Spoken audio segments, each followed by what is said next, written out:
Well,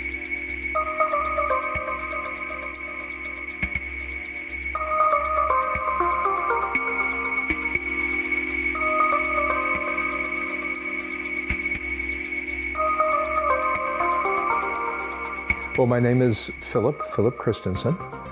I'm living here in Falls Church, Virginia, which is a suburb of Washington, D.C., but this is a new home for me.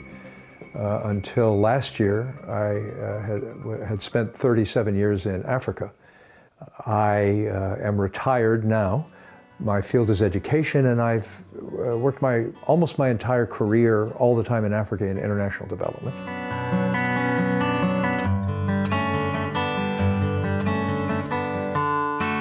I am married. My first wife passed away in Africa 9 years ago, and last year I was remarried, which was quite a surprise to both of us.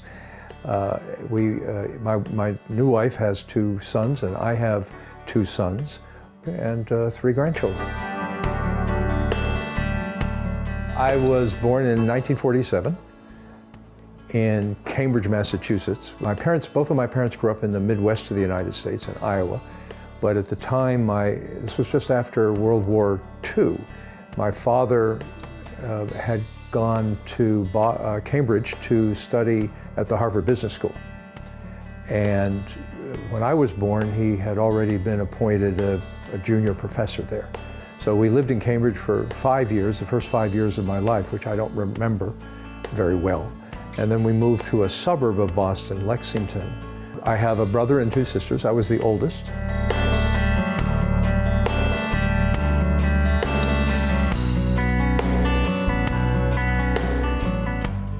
We were really on our own. Now everybody, all the parents, what do they call them? Helicopter parents. They're always looking after their kids. I guess they're worried about things happening, but we had a lot of freedom. So the first house we lived in Lexington, the area hadn't been fully developed yet, and behind our house it seemed like a forest to me, huge. I think it was a small woods.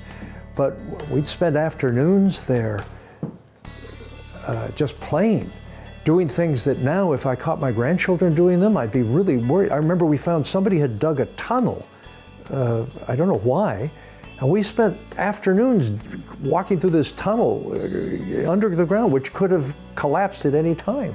It was a lovely childhood. We were very comfortable. My parents were middle class.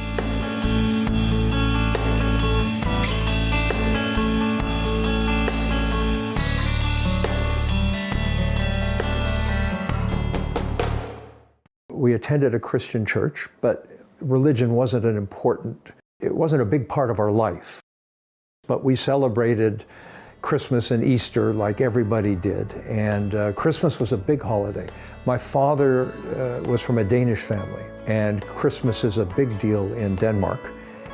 So on Christmas Eve, we would have a big Christmas tree. My father would always get the biggest one that would fit in the house, and we put lights on it, we decorate it, and then we would dance around it singing Danish Christmas carols. And just before he died, my grandfather came to visit us, and we did a performance for him. We danced around the tree, we sang these Danish Christmas carols, and he smiled, he beamed, and when we were done, he said, "That was lovely. What language was it?" We had no idea. Apparently, whatever we were singing, it wasn't Danish anymore.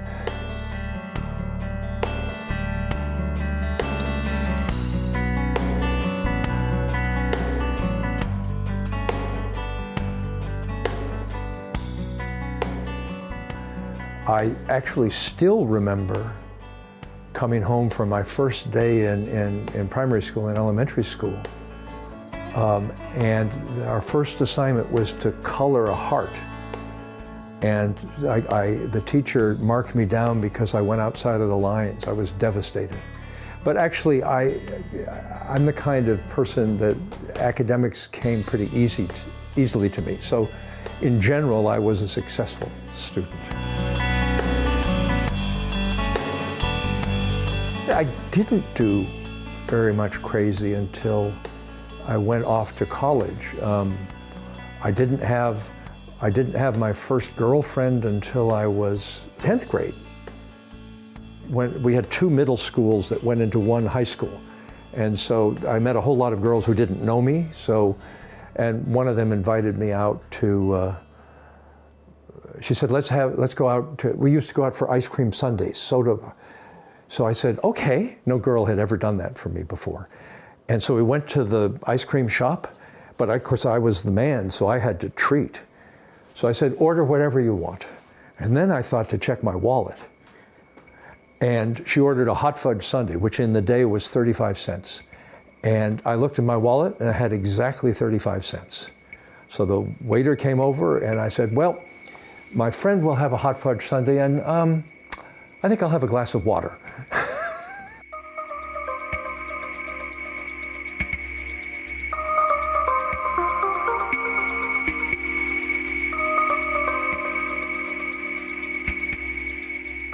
I ended up going to Harvard. My father taught there. Of course, it's a very prestigious school, but it was actually the only school that accepted me. My university days, as I look back, was very much two completely different stories. My first 2 years and my second 2 years. The first 2 years, I was increasingly lost. That's when I got into crazy things. I drank a lot. Because I was in a fairly close family and I tried to be a good son, when I was living at home, there were constraints. But really, the week that I went to the university, even though I wasn't very far from home, but I was living there, I went to my first party. I got drunk so badly that I passed out. I think it was those limits were taken off. And I just became increasingly unhappy. My second year, people talk in the States about sophomore slump, and this was a sophomore crash.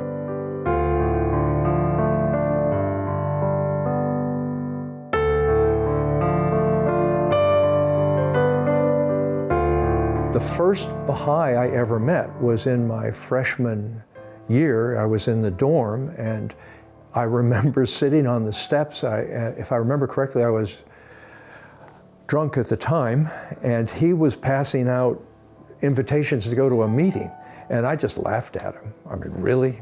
I'm not going to go to a meeting. I wasn't at all interested. Then at the end of my second year, my sophomore year, I got very sick. I got food poisoning. I lost about 30 pounds. I was in hospital for 10 days. I mean, it was really serious.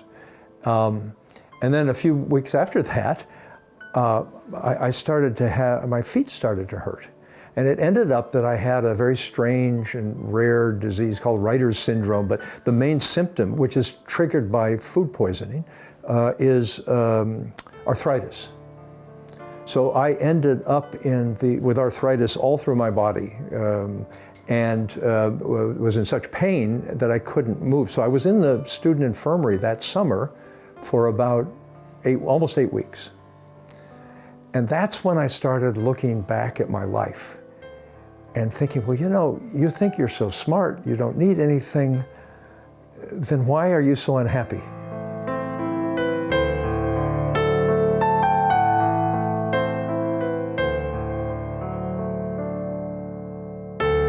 One of the books that I had loved as a child were these children's stories about a place called Narnia. The author's called C.S. Lewis. And so I asked my mother to bring those books in so I could read them. I didn't have anything else to do. And I read them, and I realized for the first time that Lewis was actually a Christian. He had a religious background, even though the stories are not preaching or anything, but they're almost like religious allegories. And I thought, wow, maybe religion isn't always a bad thing. At that point, I got just better enough that I could go with my parents to New Hampshire, where we had always had we had rented a cottage every summer on a lake.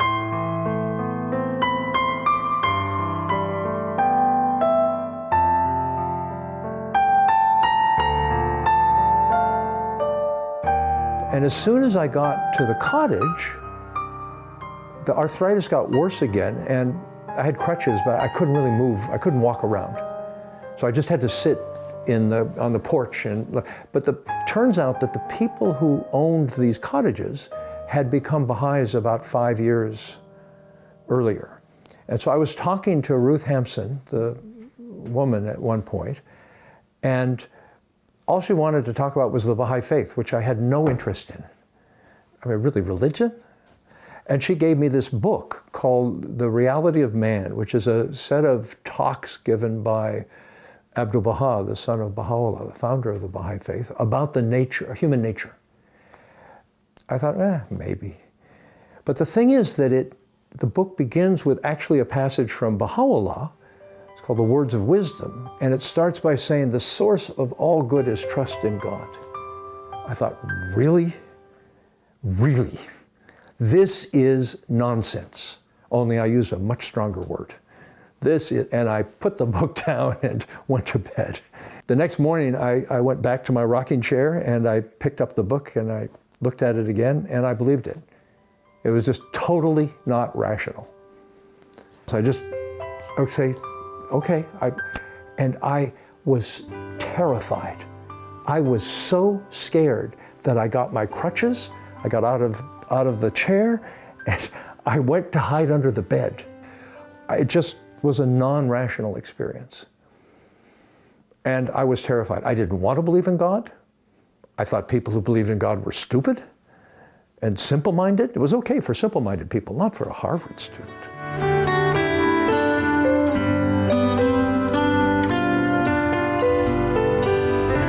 And then I started reading the rest of the book. And I was blown away intellectually. I mean, here was a framework that integrated all of the different schools of psychology that I had been studying. Freudian, and so for example, you have Skinner, who you learn about human beings by studying animals. Well, we are animals. We're animal. But then you have Jung and Freud, who talks about something more than just the animal. Well, yes, that's because we have human souls. It integrated. I said, wow, maybe you don't have to check your mind at the door to be part of a religion.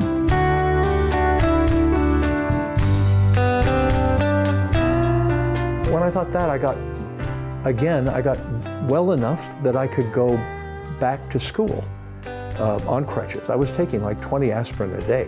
I was still in a lot of pain. And so I went back to school. I was there on the first day they allowed us to come. This was now my third year, the beginning of my junior year.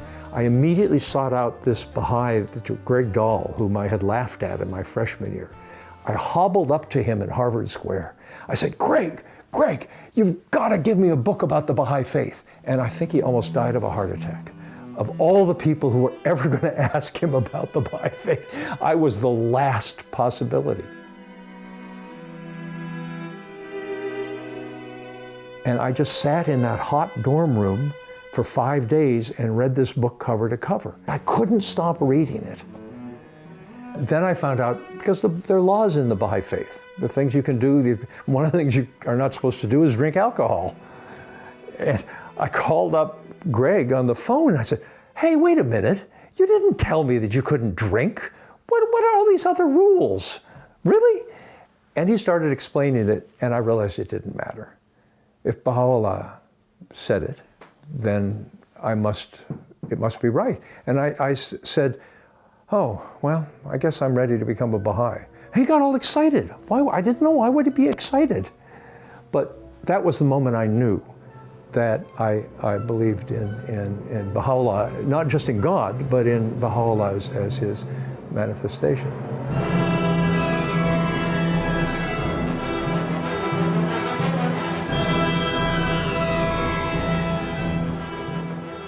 I was so worried that there would be rules that I didn't, like you're supposed to say prayers every day, obligatory prayers. And I said to the Baha'is, I said, but what if I get this wrong? They said, if you don't know a rule, it's okay. You just have to do the best you can. Anyway, and they gave me a prayer book. I'd never prayed in my life. So I just started going from the beginning of the prayer book. It's actually, I have the prayer book here, from the beginning, and I just went straight through.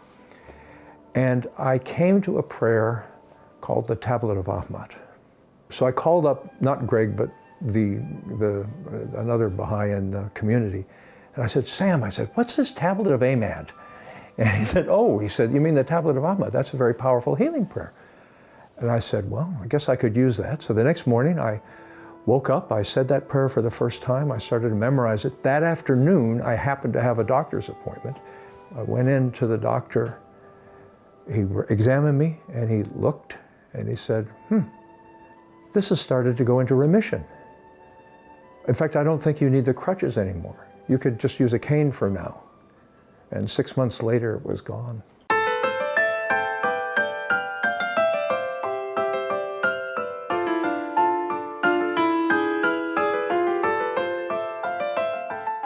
Most Baha'is I know who didn't grow up in a Baha'i family, they were looking.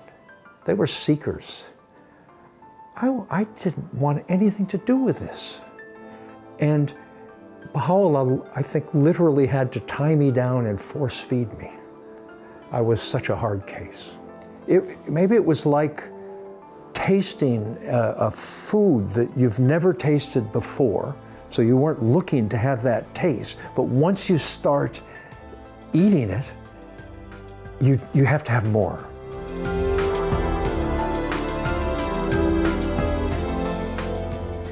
By the way, I was working through college doing bartending.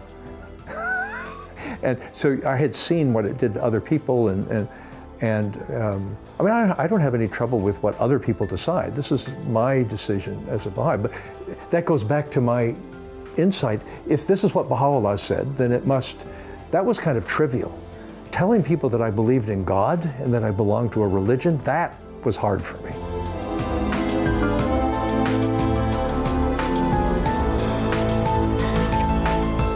So I just went home one weekend and said, by the way, Dad, I thought you'd like to know, I became a Baha'i. I was also excited to tell him about this new religion. And he said, what? He got furious. He said, our family has been Christian for 1,000 years. I thought, wow, where's this coming from? And he was really upset. I realized later it wasn't theological, it wasn't anything to do with it was because he thought I was breaking from the family. And as he saw that being a Baha'i had actually strengthened my bonds to the family and strengthened the values that he believed in and I believed in, but he became quite supportive.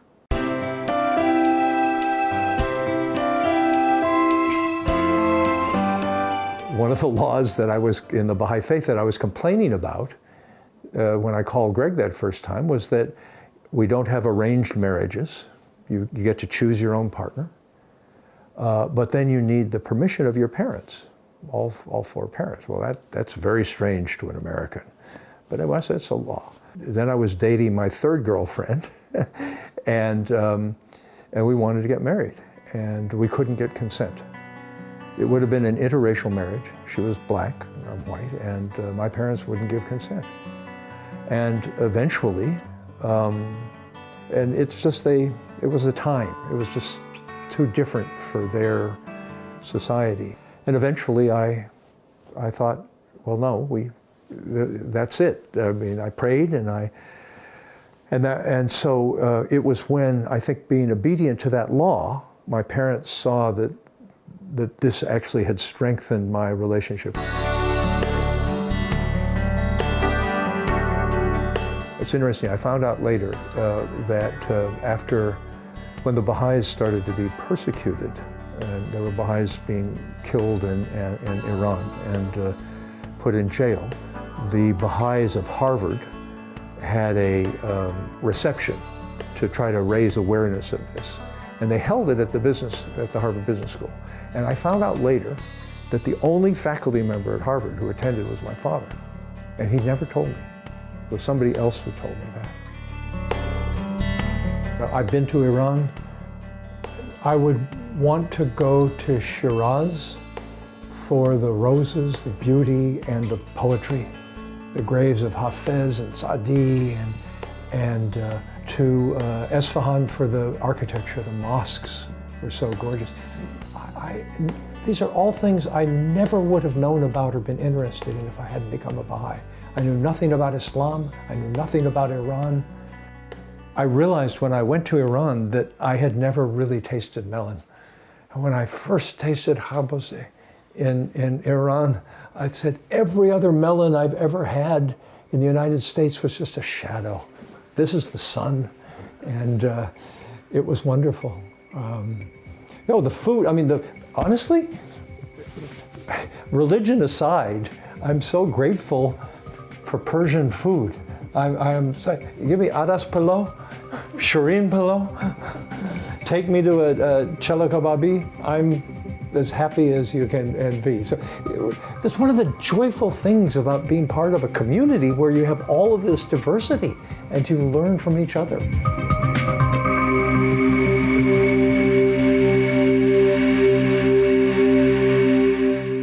It doesn't matter the past. If your heart is searching, the answer will come to you like a breeze.